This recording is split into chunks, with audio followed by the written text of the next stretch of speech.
Good evening, everyone, and welcome to this press conference of the third G20 Development Working Group meeting. Here with us to brief you and to interact with you today are Joint Secretaries from the Ministry of External Affairs, Ms. Enam Gambhir and Sri Nagaraj Naidu. Before I hand it over to them and invite them to brief you, 2 lines about the Development Working Group meeting. Conceived in 2010, the Development Working Group meeting deals with various issues regarding developing countries with a special focus on low-income countries. This is the third working group meeting that is happening here. 2 have already transpired, the first one in Mumbai, the second one in Kerala. And I would invite the Joint Secretaries to brief the press regarding the progress in the priority areas made so far and what are some of the objectives and outcomes expected. Thank you. Good evening to all of you. So we are all here in Goa. This is the third session of the Development Working Group. The first session took place in Mumbai, wherein we had set forth our priorities. The second session in Kumarakom saw a lot of discussion on our deliverables that we are looking forth. And the Development Working Group, as you have heard from a lot of panelists today, is the fulcrum of the G20 in the sense that it addresses the development issues, the development mandate, which is very crucial today because the whole world is looking to accelerate progress, particularly on the what we call as the 17 Sustainable Development Goals. The world has been hit by the COVID crisis, and in the midst of what we have, the triple planetary crisis. So one crisis after the other, we have now a geopolitical situation. So in the midst of all these crises, the development mandate as such has been challenged. And what we call as the decade of action starting 2021 to 2030 has virtually converted itself into a decade of recovery. Now, how soon can the planet recover is the question. We are in 2023, we have 7 more years to 2030 when all countries had originally agreed that they will meet their SDG goals, which was agreed to in 2015. It's a challenging time, particularly for a lot of countries in the developing South because the triple planetary crisis and the COVID has impacted economic growth. What we call as issues pertaining to debt have kind of played out heavily in the sense that most what we call as the debt distress that is getting experienced by some of these countries. So the Development Working Group is looking at how can we accelerate progress towards the SDGs. So what can be done? So in this regard, we are aiming at some very bold, actionable outcomes. One is what we call as the high-level principles that my colleague will talk about, which is pertaining to lifestyle for environment. On the other side, we're looking at how can we accelerate transitions because the world is in the midst of a digital revolution. And how we are also looking at enhancing our global climate ambitions. So if a developing country in the global South has to accelerate its pace to achieve climate ambitions, it also needs assistance in terms of financing, it needs assistance in terms of technology. So there is a huge transitions that also need to be addressed. So can these transitions be just? Can these transitions be globally just is the whole question. We are looking in the same domain, we are looking at how can women-led development contribute to having these transitions? Can these transitions be inclusive? So how can women contribute to a global inclusive agenda? And then we are looking at how can data contribute to development? How can countries harness data for their development? We all keep, today in the panel discussion, everybody started using the word disaggregated data or evidence-based decision making. So what does this all mean for the developing South? How can you have policies which are impinged, rooted in data, and evidence-based decision making. All of this results in better efficiency or management of resources, as well as efficient delivery of government services, resulting in greater transparency and finally empowering the individual. So with this in mind, we are working towards a set of development outcomes, which we are planning for Varanasi, where the final ministerial will take place. So the Goa meeting is a very important element because we are at that stage of our negotiations wherein we are discussing the text with all the G20 member countries. It's a very challenging process. There is a lot of give and take, but we are very, very hopeful that the DWG will come out with very substantive outcomes. Thank you. Would ma'am like to add something? Yeah, thank you. Just a few points on elaborating a little bit about the agenda, the development agenda that India is taking forward with regards to the SDGs, and as Ambassador Naidu also mentioned, as regards the looking at climate and development agendas together, is really a new perspective, a more ambitious perspective that India is bringing to the table. Especially because we feel that as we are members of G20, there are so many other voices, developing countries whose struggles, whose daily issues, as Ambassador Naidu mentioned about the challenges that they're facing, they need to be addressed also by important forums like G20. So if you would know, Prime Minister Modi had done the Voice of Global South Summit, the first thing after taking the presidency of the G20. And the idea was only that let's listen from those whose voices are not represented in this very important forum, because G20 is the forum of 20 most influential countries in the world. And therefore, what G20 does has an impact on what the international organizations take directions from, where the development agenda moves towards, and the climate response that we have to give to the climate challenge. So while we give that response and create a consensus between G20 for a stronger action, stronger ambition of a collective response, we should not lose the sight of what the developing countries need on the ground. So I think in that way, the presidency has put forward very unique and very ambitious deliverables, which are really path-breaking in terms of reimagining how we respond to the climate agenda, reimagining how we respond to the development agenda. So just elaborating a little bit further on LIFE, for example, if you would have followed the climate discussions and development discussions over the last several years, you would have seen that the two discussions have been going on in a different sort of directions and not really speaking much to each other. And the climate discussions were focusing mostly on energy and all of that, which is also one important perspective, but there's so much more other important perspective is the demand side measures, the lifestyle, the individual consumption, which in some countries is so high that, if the whole world were to actually match up to that consumption, one earth will never be enough. So I think Prime Minister took that visionary approach and saying that let's go to the last mile. Let's involve an individual in the climate action. And that is really path-breaking in terms of reimagining the way world responds to climate. It actually involves all stakeholders.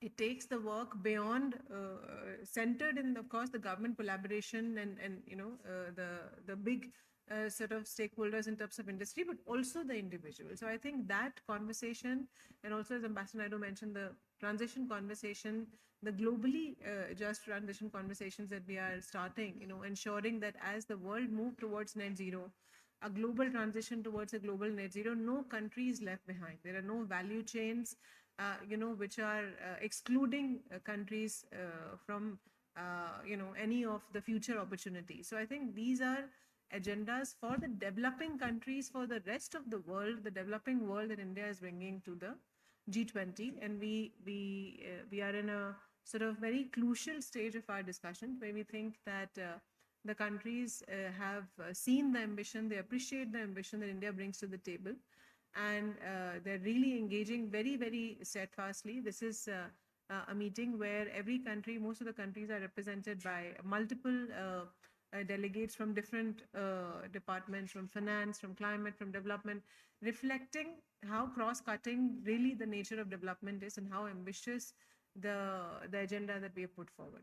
So we are really hopeful that we will make very sort of significant progress in this meeting. Thanks. Thank you, ma'am. I'd like to throw open the floor for questions. Just before that, as is usual practice, I'd like you to first introduce yourself and your organization before posing the question. Yeah. I'm Rupesh from PTI, Press Trust of India. My question is, recently WHO has announced that COVID is no more a pandemic. And now this is the first meeting that is happening after the announcement. So are we having any impact of that announcement on this meeting? So the WHO has made this comment, but I don't think this really has impacted any of our meetings because COVID has been broadly under control globally as well as in India. At the same time, since the first meeting that took place in Udaipur, which was the first Sherpa meeting, what happens before every meeting is that we circulate something called as an administrative circular, which carries all the health protocol information that countries have to follow. So we go by whatever the our health ministry announces.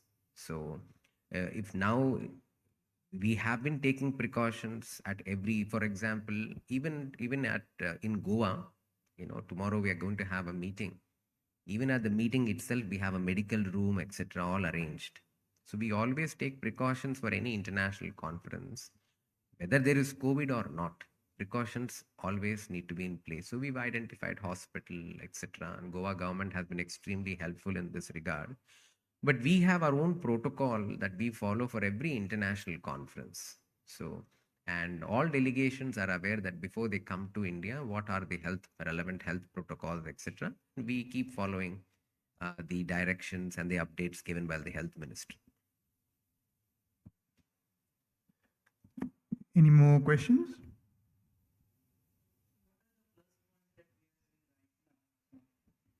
What are the plus points that we are having right now as far as this development working group meeting is concerned? Because our Prime Minister is president of G20. See, what happens is, there are some broad priorities of the G20. When we took over the presidency, you must have heard there was the Prime Minister had given a speech in Bali that, India is taking over the presidency of the G20. We have the presidency for one full year, starting with 1st of December to about 30th of November 2023. So the Prime Minister said that, during India's presidency, we are going to achieve a few things. One, we will ensure that India's G20 presidency is an action-oriented and a very decisive presidency. So that's the kind of a target we have for ourselves. And within that, some of the big, large objectives that we are going to look at is one is how do we accelerate sustainable development globally? Because my colleague Enam had just talked about the heft of the G20. G20 represents 66% of the global population, 75% of global trade, 85% of global GDP. So whatever decisions the G20 takes has huge impact globally. With that in mind, the Prime Minister put forward, how can the G20 work towards accelerating progress towards, for sustainable development, including the SDGs. Apart from that, we're looking at something called as, the high-level principles of life and the green development agenda. It is another huge focus of our presidency. A third priority that we are really keen on is digital transformation. Today, you heard panelists talk about India's success in the area of digital public infrastructure. For example, you see on that side of the branding, you can see UPI written over there. So this is a great example of how UPI has completely changed the payment landscape in India. So this is a very good example of how foundational digital public goods that we have put in place, which is a digital identity, a bank account, as well as a consent based system, all put together working under something called as, we have a digital, empowerment architecture that we have, which we think is a good model for a lot of developing countries. So we're pushing for digital transformation. We are looking within the digital transformation, we are looking at data for development. We're also looking at how can we put forward a new concept called women-led development. This is another huge priority for us. So these are some of the big priorities we have put forward for our presidency, and all the working groups are working towards these objectives. I'll also ask my colleague to add. Look, question to Eenam Gambhir ma'am ma'am कैसे देखते हो G20 में women's role because prime minister का vision है बेटी बचाओ बेटी पढ़ाओ और आगे जाते हो हम जब ऐसे वुमेन एम्पावरमेंट की बात करते हैं कैसे देखते हो इसके बारे में सो जैसे आपने कहा प्राइम मिनिस्टर की जो विजन है कि विमेन की एम्पावरमेंट और विमेन की डेवलपमेंट से भी आगे बढ़े और विमेन लीड लें ग्लोबल इश्यूज पे, विमेन लीड लें डेवलपमेंट इश्यूज पे। तो जब हम इस तरह से फोकस कर रहे हैं तो हम लोग स्पेशली डेवलपमेंट वर्किंग ग्रुप में इस तरह के इश्यूज लेकर आए हैं कि women are central to resolving some of the big global crisis like climate, like sort of nutrition and things like that. So even in technology. So I think ये जो हमारा बहुत ही ambitious perspective है जैसे प्राइम मिनिस्टर ने guidance दिया है, इसको लेकर बहुत उत्साह है G20 कंट्रीज में, और वो लोग ये कह रहे हैं कि इस तरह से हमारे सॉल्यूशंस जो हमारे ग्लोबल इश्यूज के होंगे वो भी अलग से उभर के निकलेंगे और बेटर होंगे. So I think this approach of ensuring that we are talking about not only women being equal but actually in the lead is going to really transform the way we look at issues including climate and because जैसे कि हमने आज panel में भी देखा, लोग कह रहे थे कि अगर women equal representation and decision making में होंगी तो हमारे decisions on a lot of issues like care economy and child care and everything will be very very different, education, nutrition and all of these things. So I think इसके ऊपर बहुत उत्साह है countries में, और हमें लगता है कि बहुत strong deliverable निकल के आएगा जिसका impact पूरे विश्व पर पड़ना चाहिए. any more questions?